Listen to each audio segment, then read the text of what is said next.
আমি তো না বোঝার মতো কিছু বলিনি সাইমা। আরে আমি মিথিলার কথা বলছি। মিথিলার পল্লব, এতে এত অবাক হওয়ার কি হলো সাইমা? আমার তো মনে হয় ইরফানের বিনোদনের এখনো কোনো অভাব হয় না, কারণ যে নাটকে আমি এখন দাঁড়িয়েছি তার শুরুটা তো করেছেন আপনি আর সারা।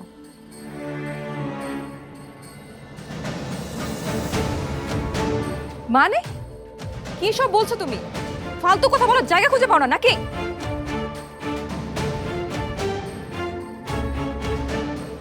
সারা, তুমি না হয় এবার বলো কোনটা ফালতু কথা আর কোনটা ফালতু কাজ। স্পষ্ট করে সবাইকে বলে দাও আমার ভাইয়ার এই অবস্থার জন্য আসলে কে দায়ী।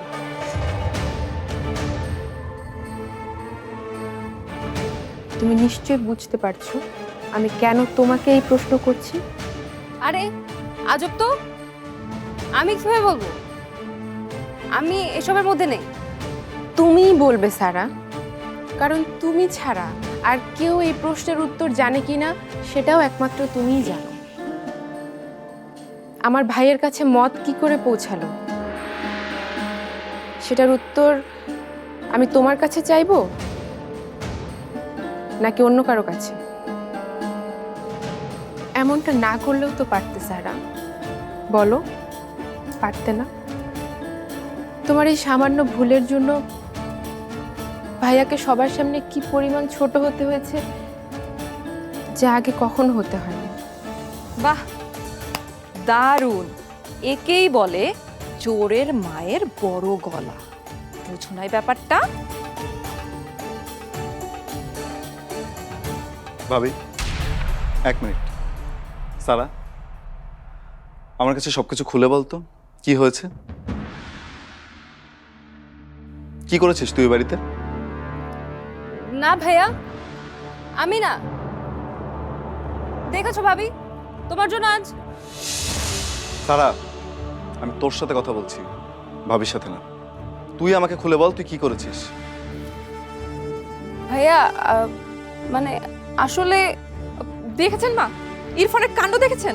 শুধুমাত্র ওই পারমিতার কথায় সে নিজের বোনকে পর্যন্ত জেরা করছে। বিয়েও হয়নি মা আপনার ছেলের এখনো, কিন্তু এখন থেকেই ওই পারমিতার ইশারায় নাচতে শুরু করেছে। বোঝেন না ব্যাপারটা? না না সারা, তুমি একদম ঘাবড়াবে না। যেটা তুমি করোইনি সেটার জন্য তুমি ঘাবড়াচ্ছ কেন? আর তুমি পারমিতা, তুমি যে জোর গলায় এত কিছু আমাদের বলছো, তুমি কি প্রমাণ দিতে পারবে? কার কথায় কে নাম নিয়েছে আমাদের? তোমারই মাতাল ভাই, যে কিনা নিজের বোনের হলুদে মদ খেয়ে মাতলামি করেছে, তার কথা বিশ্বাস করে তুমি এখানে এসেছো? ভাববেন না, এসেছি যখন প্রমাণ নিয়েই এসেছি। আর ভাইয়ার কথা বলছেন তো, আমার ভাইয়াকে আমি চিনি। আমি জানি সে কখন কি করতে পারে আর কখন কি পারে না। একটু বোধহয় বেশিই বলে ফেলছো পারমিতা। তুমি বোধহয় ভুলে গেছো কোথায় কার সামনে দাঁড়িয়ে কথা বলছো। দেখুন, এই বেশিটুকু আমার বলতে হতো না যদি না আমাদের সাথে এই বেশি বেশি ঘটনাগুলো ঘটতো। দেখো সারা, আমি বিশ্বাস করি তুমি কাজটা ইচ্ছে করে করোনি। হয়তো মজার ছলে অথবা ভুল করে, কিংবা কেউ তোমাকে দিয়ে কাজটা করিয়েছে, তাই না? আমার ভাই মাতলামো করেছে বলে সমাজে মুখ দেখাতে পারবেন না বলে ভয় পাচ্ছিলেন না আপনি মিতু ভাবি? সবাই যখন সত্যি সত্যি জানতে পারবে এই ঘটনার সাথে কারা জড়িত, তখন মুখ দেখাতে পারবেন তো? এনাফ। পারে আমি বিশ্বাসই করতে পারছি না তুমি সবার সাথে ভাবে কথা বলছো। তুমি কেন ভাবে কথা বলছো সবার সাথে পারি? বলো সারা, কে তোমাকে এসব কাজ করতে বলেছে? বলো। চুপ করো পারমিতা, তখন থেকে যা ইচ্ছা তাই বলে যাচ্ছে। শুধুমাত্র ইরফানের মুখের দিকে তাকিয়ে আমরা কেউ কিছু তোমাকে বলছি না। তোমার ভাই কেন মাতলামি করেছে তার উত্তর আমরা কিভাবে দেব? তার ওকালতি করতে তুমি এই রাতের বেলা আমাদের বাড়িতে এসেছো, আবার আমাদেরকেই দোষারোপ করছো। হাহ, আরে ভাই, তুমি আমাদের বাড়ির বউ হতে এসেছো, সে উদ্দেশ্য তো তোমার হাসিল হয়েছেই। এখন কি তোমার ক্ষমতা দেখাতে এসেছো? এত লোভী কেন তোমরা?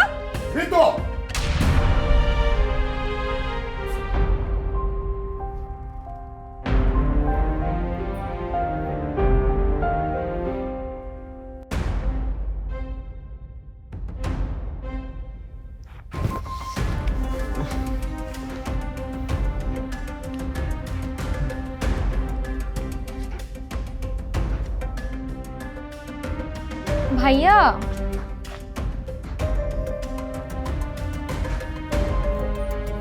ভাইয়া,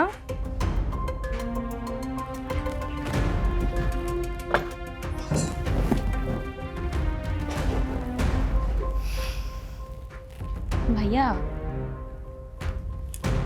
ভাইয়া, ভাইয়া, ওঠো, খাবার নিয়ে এসেছি, খেয়ে নাও।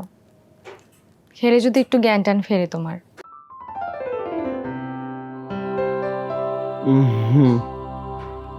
বেব, তুমি এসেছো বেব। তুমি আমাকে তুমি করে বললে, তা আবার সাথে বেব। শোনো, আজ যা করেছো করেছো, এরপর থেকে আর এসব করবে না, একা একা খাবে না।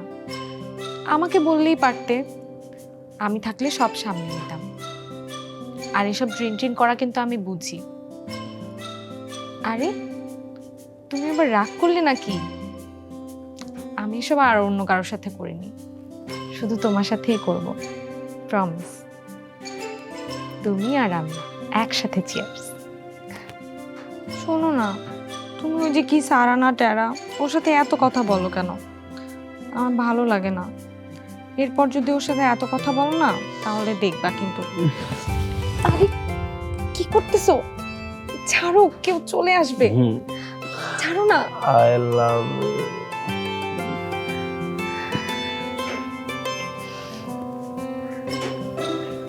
I love you too.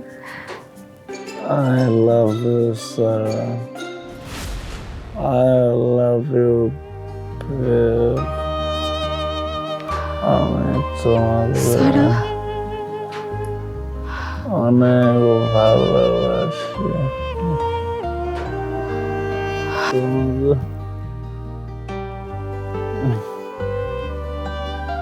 খাবার রাখা আছে, খেয়ে নিন। ভালোবাসি, Sarah. আমি তোমাকে অনেক ভালোবাসি। পারমিতার সঙ্গে তুমি এভাবে কথা বললে কোন সাহসে? ভুলে যেও না, পারমিতা এখন এই বাড়িরই একজন। এই পরিবারে পারমিতার অবস্থান তোমার চাইতে এক চুল কম নয়। এখন থেকে পারমিতার জায়গা আর তোমার জায়গা এই পরিবারে একই। বাবা, আমি তো মিতুকে প্রশ্ন করার আগে তুমি পারমিতাকে প্রশ্ন করো, ও কেন, ও কিসের কারণে সারাকে এভাবে জেরা করছে, সারাকে দোষ দিচ্ছে। আগে তুমি পারমিতাকে জিজ্ঞেস করো। শুধু সারাকে না মা, ও তো আমাকে অপবাদ দিচ্ছে। অপবাদ? কিসের অপবাদ? আমি কিন্তু সবটাই জানি।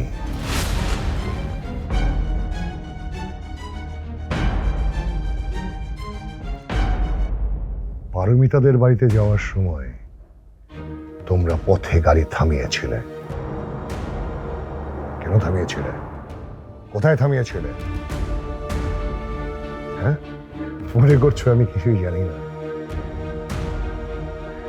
আচ্ছা, রাশেদ যে এ বাড়ির অনেক পুরনো লোক, আর আমার কাছে ওর যে কোনো কিছুই লুকানো নিষেধ, সেটা তো তোমরা জানো, কিন্তু ভুলে গিয়েছিলে, তাই না? হ্যাঁ বাবা, একদম চোখ। অনেক বলেছো, অনেক কিছু করেছো, সোজা মাথা নিচু করে তোমার ঘরে যাও, যাও।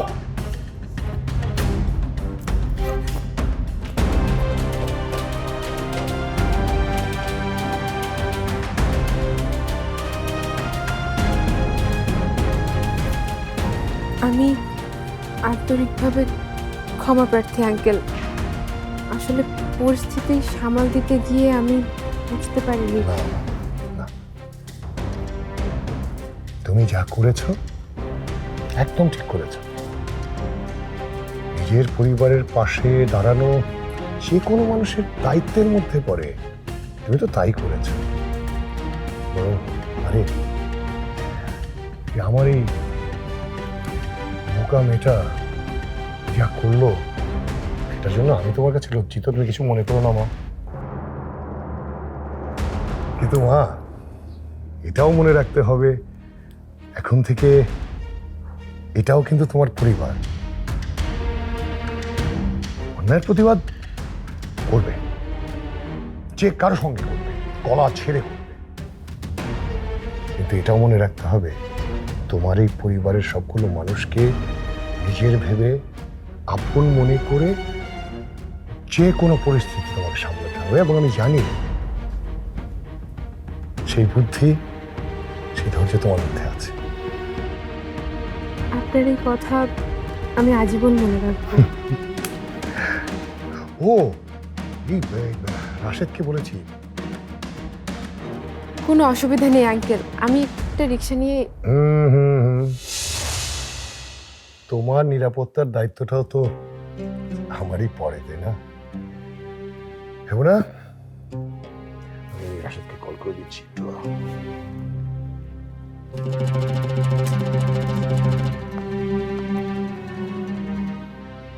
হ্যাঁ, ওয়ালাইকুম আসসালাম। রাশেদ, হ্যাঁ ওই বাড়িকে ওর বাসায় একটু পৌঁছে দিয়ে আসতে হবে, বলেছিলাম না? গাড়ি বের করো, যাও। তোমার মা বাবা তো অবশ্যই তোমার জন্য অনেক টেনশন করছে মা। এই স্টুপিড, যা পারমিতাকে ওর বাড়িতে পৌঁছে দিয়ে আয়। হ্যাঁ বাবা। আমি যাই।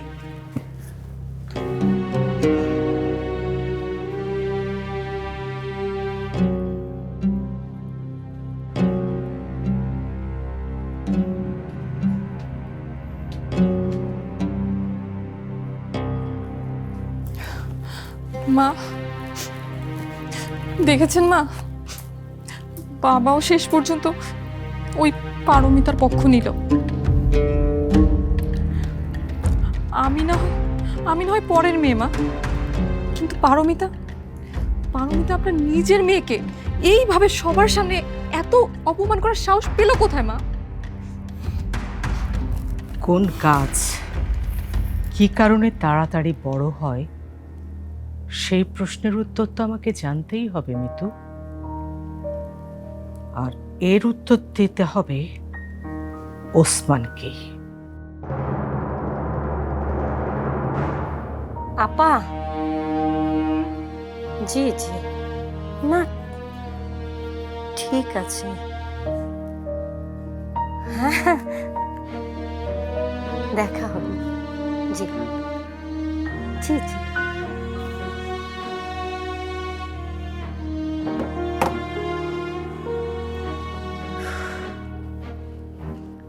শুনছো, আপা ফোন করে বলল বিয়ের মিষ্টিটা নাকি তারাই কিনে নিয়ে আসবে। আমি না করে দিয়েছি, বলেছি আমাদের মেয়ের বিয়ে মিষ্টিটা আমরাই কিনবো। ঠিক করেছি না?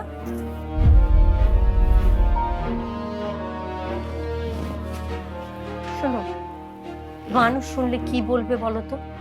বলবে মেয়ের বিয়ে মিষ্টিটাও কিনতে পারে না। বাবা, আমি এত সব কথার মধ্যে নাই। কি হলো? হ্যাঁ শুনছো? হ্যাঁ, কিছু বলছো? হ্যাঁ, আপা বলছিল যে এই, কি এত চিন্তা করছো তুমি? বলো তো, পল্লবের কথা না? এ বুবু বলছিল পল্লবের বিয়ের কথা, এগুলো?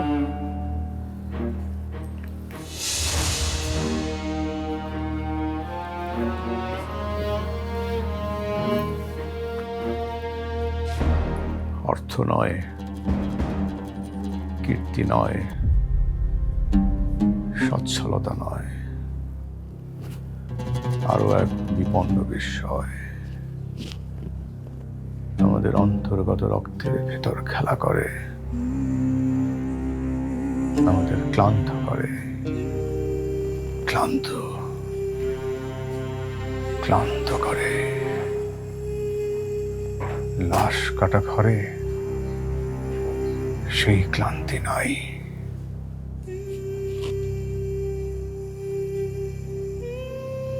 কি হচ্ছে বলো তো তোমার?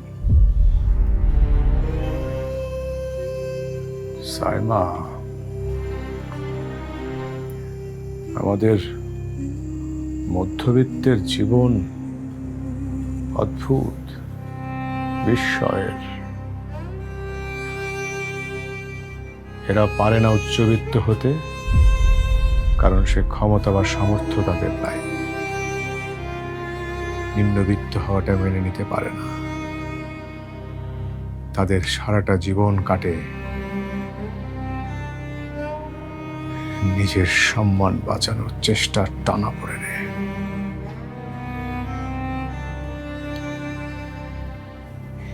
হঠাৎ কি এমন হলো বলো? আজ আমি তোমাকে একটা কথা না বলে পারছি না স্যার।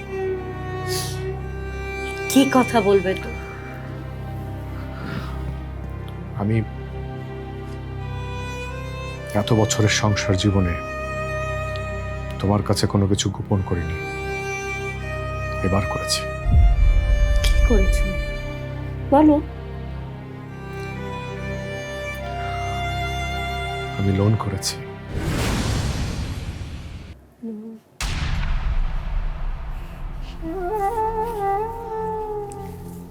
লোন করেছো?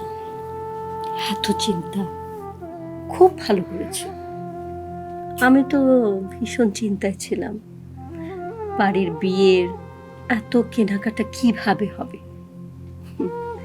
তুমি এক কাজ করো, সামনের মাসে যখন বেতন পাবে টাকাটা শোধ করে দিও, পুরোটাই। সাইমা, আমি ব্যাংক লোন করেছি 5 কোটি টাকা।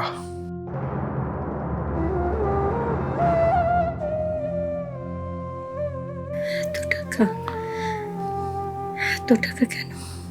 বাড়ির সুখের জন্য, আমাদের বাড়ির সুখের জন্য।